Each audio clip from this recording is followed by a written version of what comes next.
Mengingat sudah cukup lama saya tidak membahas film Korea, hari ini saya mau memandu Anda ke sebuah film black comedy thriller terkenal Korea yang menjadi pemenang film terbaik Oscar di tahun 2019 dengan judul Parasite. Film ini bercerita mengenai satu keluarga miskin yang bersekongkol untuk menguasai rumah sebuah keluarga kaya dengan pelan-pelan menjadi parasit yang memperdaya si keluarga kaya. Jadi langsung kita saksikan. Ini dia, Parasite.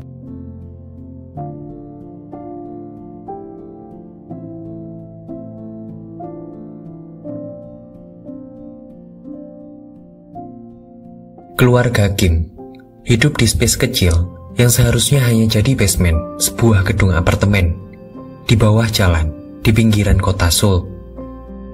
Mereka hidup dengan penghasilan kecil dari pekerjaan melipat kotak pizza yang kadang-kadang harus berhadapan dengan nasib getir jika tak ada toko pizza manapun yang mau mengambil kotak buatan mereka.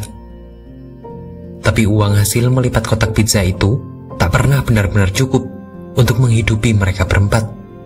Sebab untuk membeli pulsa dan kuota internet saja mereka tak bisa, dan bergantung pada wifi tetangga yang mereka curi diam-diam. Ki-woo, sang anak pertama, adalah tumpuan kehidupan keluarga itu, karena ayahnya, Ki-taek, adalah seorang tua yang tidak terlalu cakap. Suatu hari Ki-woo didatangi temannya, Min-hyuk, yang datang membawa batu landscape pemberian ayahnya sebelum meninggal untuk Ki-taek. Seperti bapak-bapak kolot pada umumnya, baik ayah Min-hyuk atau Ki-taek percaya mitos bahwa batu berbentuk unik seperti itu bisa membawa banyak rezeki ke rumah pemiliknya. Tapi kedatangan Min-hyuk tak hanya membawa rezeki berupa batu, tapi juga lowongan pekerjaan untuk Ki-woo untuk menggantikannya menjadi tutor bahasa Inggris untuk Dahye, seorang siswi SMA, anak perempuan keluarga Park. Min-hyuk akan pergi kuliah ke luar negeri, dan tak rela siapapun menggantikannya mengajar murid lesnya yang cantik itu, kecuali Ki-woo, sahabatnya yang polos, yang Min-hyuk rasa bisa ia percaya untuk tidak macam-macam ke murid favoritnya itu. Maka berbekal rekomendasi dari Min-hyuk, juga dokumen kuliah palsu yang dibuat Ki-jung, adik perempuannya, Ki-woo berangkat melamar pekerjaan ke rumah keluarga Park. Tapi meskipun Ki-woo berangkat dengan rekomendasi langsung dari Min-hyuk, itu bukanlah langsung menjadi penerimaan yang mudah. Ki-woo harus bisa membuktikan kehandalannya mengajar Dahye dengan standar tinggi yang sudah dibuat Mrs. Park. Tapi dengan akal-akalan si miskinnya, Ki-woo bisa membius mata ibu Dahye itu dan akhirnya menerimanya bekerja. Di rumah itu, ia diperkenalkan Mrs. Park dengan anaknya yang lain, yaitu Da-song, seorang bocah laki-laki kecil yang sangat aktif dan mempunyai minat yang tinggi pada kesenian dan kebudayaan, utamanya pada budaya suku Indian. Dari Mrs. Park Ki-woo tahu, Da-song kini sedang membutuhkan guru seni yang baru setelah guru lamanya tak kuat dengan kehiperaktifan tingkah Da-song. Ki-woo yang melihat ini sebagai peluang merekomendasikan adiknya, Ki-jung, yang ia perkenalkan sebagai Jessica, teman jauhnya yang ia karang sebagai mahasiswa seni yang pintar dan jago mengurus anak-anak. Jadilah Ki-jung menyamar menjadi Jessica, dan seperti Ki-woo sebelumnya, kali ini Ki-jung juga mengeluarkan akal-akalannya yang sosokan menjadi psikolog anak, sekaligus guru seni yang handal. Yang ajaibnya, justru mampu membuat Da-song menjadi diam dan menuruti perintahnya untuk belajar. Tapi akal-akalan keluarga Kim tak hanya sampai situ. Kini Ki-jung berpikir, bagaimana caranya semua orang di keluarganya bisa bekerja dan mendapatkan uang dari keluarga Park. Pertama-tama, ia mengatur siasat agar ayahnya, Ki-taek, bisa menjadi supir di keluarga Park. Di perjalanan pulang, seusai mengajar Da-song, Ki-jung melepaskan celana dalamnya di belakang kursi kendali Yun, supir pribadi Mr. Park, yang kemudian membuat Mr. Park yang menemukannya berpikir bahwa mobil kesayangannya telah dijadikan tempat mesum oleh Yun, sehingga Mr. Park segera memecatnya. Seperti yang dilakukan Ki-woo sebelumnya, Ki-jung yang melihat peluang pekerjaan supir yang kini kosong, merekomendasikan ayahnya, Ki-taek, yang ia perkenalkan sebagai paman Kim, yang ia karang sebagai bekas supir pribadi keluarganya. Tak ada masalah yang berarti saat tes drive Ki-taek dilaksanakan, yang kemudian membuat Ki-taek diterima bekerja sebagai supir keluarga Park. Kini tinggal Jung-sok, sang ibu, yang belum mendapatkan pekerjaan. Tapi tak ada lagi lowongan pekerjaan yang tersedia, kecuali mereka membuat lowongan itu sendiri. Mereka berpikir untuk menyingkirkan Moon Kwang, si pembantu utama rumah Mr. Park, yang hampir mustahil untuk diganti. Tapi untungnya, setelah cukup lama mengajar di rumah keluarga Park, Ki-jung mengetahui bahwa Moon Kwang ternyata memiliki alergi dengan buah persik, yang membuat mereka jadi punya ide baru. Ide itu adalah membuat Moon Kwang terlihat sebagai penderita tuberkulosis parah di depan Mrs. Park dengan memanfaatkan alergi buah persiknya. Ide itu pun dijalankan. Mereka berbagi tugas, di mana Ki-taek bertugas meyakinkan Mrs. Park bahwa Moon Kwang adalah penderita tuberkulosis parah yang amat berbahaya bagi kesehatan anak-anak seperti Dasong. Dengan Ki-jung yang melemparkan serbuk buah persik yang membuat Moon Kwang batuk dan bersin.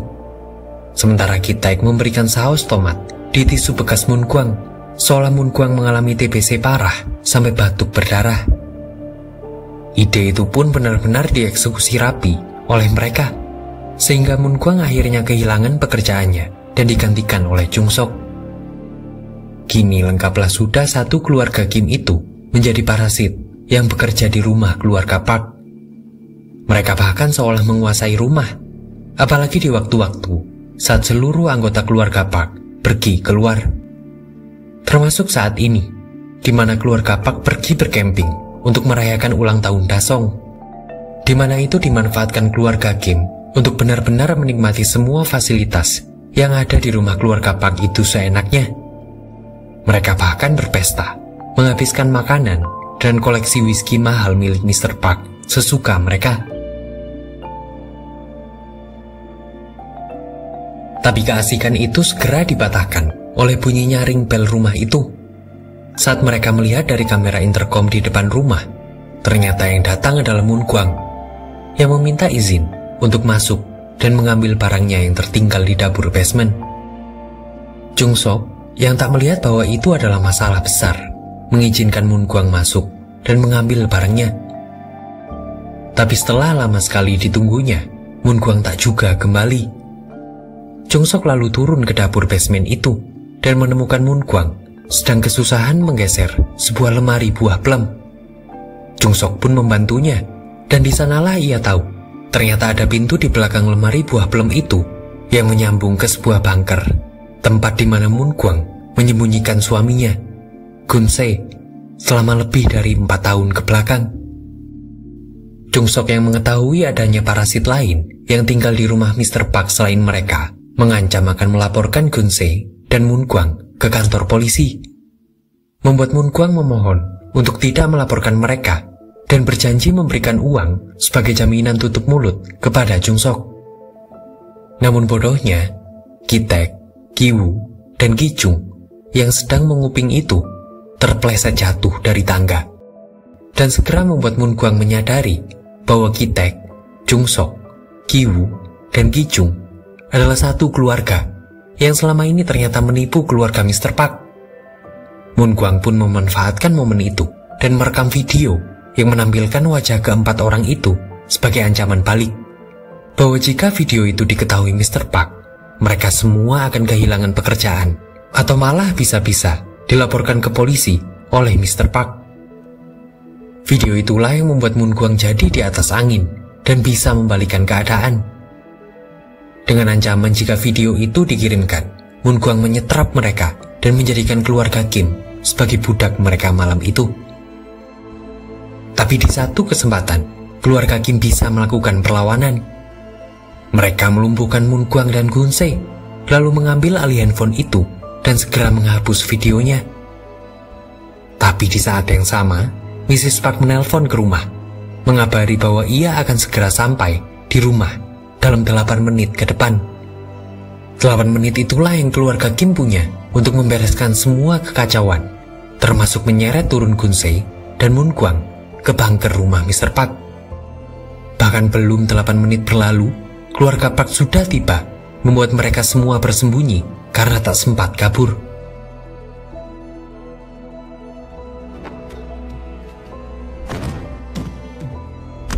Beberapa kesempatan sempat hampir bisa membuat mereka kabur dari rumah Mr. Park, tapi selalu gagal.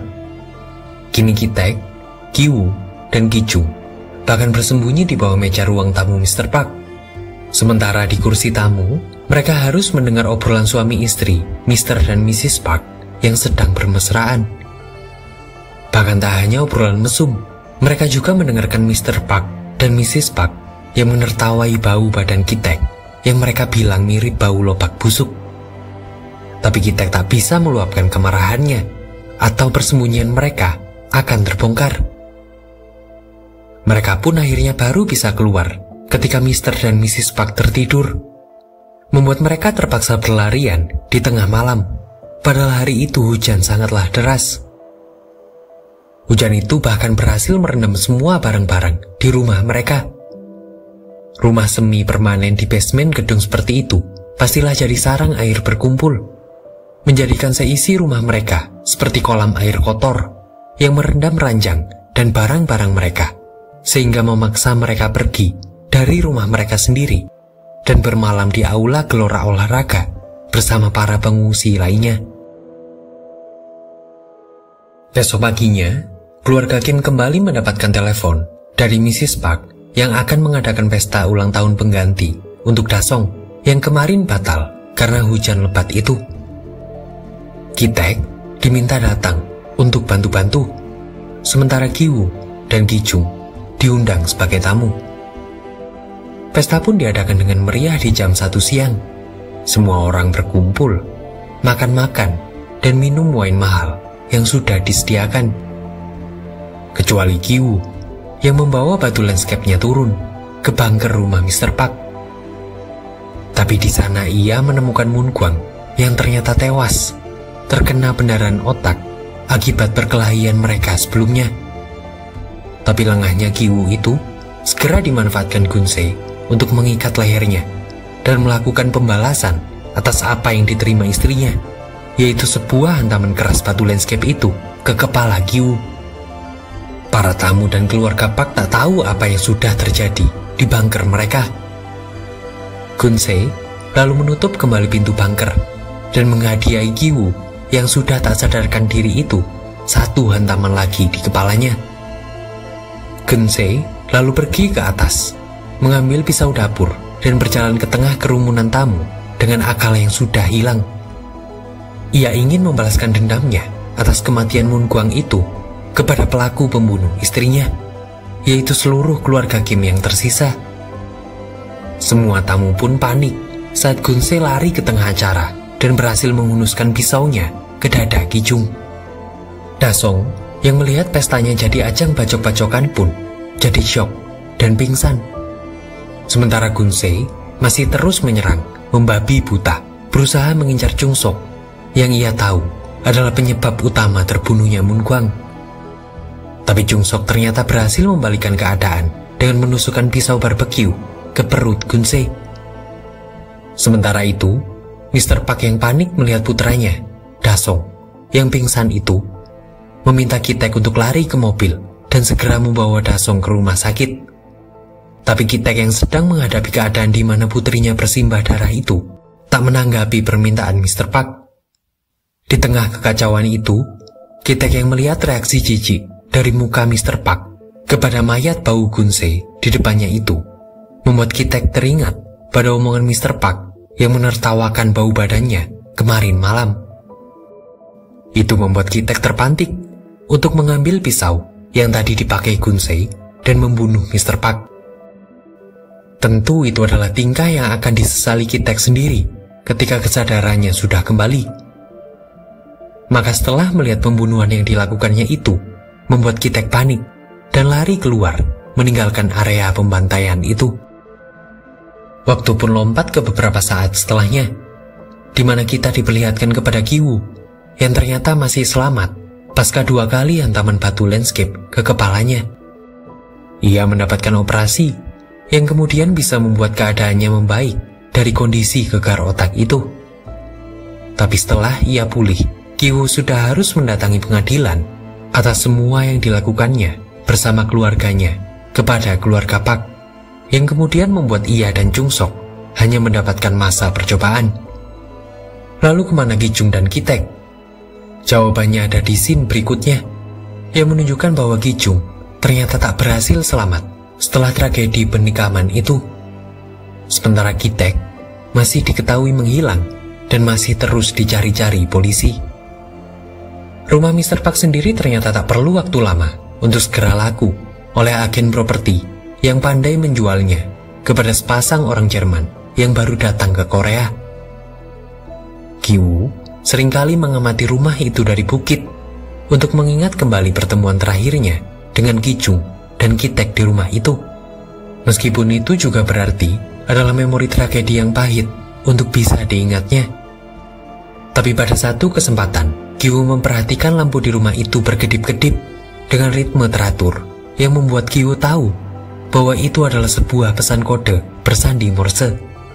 Ia yang dulunya adalah anak pramuka berusaha mengartikan sandi Morse itu, dan dari sana ia mengetahui bahwa itu adalah pesan yang memang ditujukan untuknya dari Ki-taek yang ternyata bersembunyi di bunker rumah Mr. Park. Di dalam pesannya itu, Ki-taek menyampaikan kabarnya yang masih bisa makan dengan layak, dengan mencuri makanan di kulkas si pemilik rumah baru. Juga berita bahwa Moon Gwang sudah ia kuburkan dengan layak di pekarangan rumah itu. Ki-taek juga menyampaikan salam sampai jumpanya kepada Ki-woo, berharap mereka masih bisa bertemu kembali di masa depan. Mengetahui itu, Ki-woo berusaha membalas pesan ayahnya dan menuliskan janjinya untuk terus bekerja keras sampai ia sukses dan bisa membeli rumah itu, sehingga nantinya Ki-taek bisa bebas. Dan dengan janji Ki-woo yang kita tahu hampir mustahil untuk dicapainya itulah Parasite tamat.